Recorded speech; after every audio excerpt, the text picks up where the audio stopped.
example, you will see we're doing the same thing. We have 12 volts DC.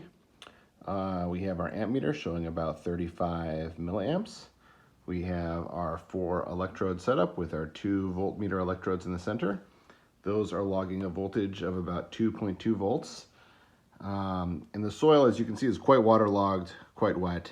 I added a fair amount of water to it. It's pretty saturated. You know, you can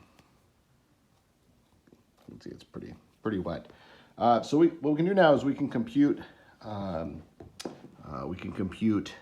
the resistivity, the resistivity of that soil. So we've done that math here.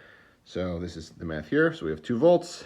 Our amps are about 33.3 when I took the recording. We can do the math and we end up with about 15 ohm meters or 1500 ohm centimeters.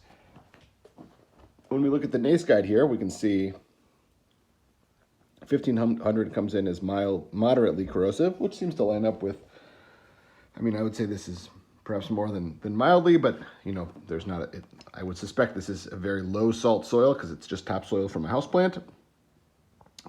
So anyway, just an observation for the record.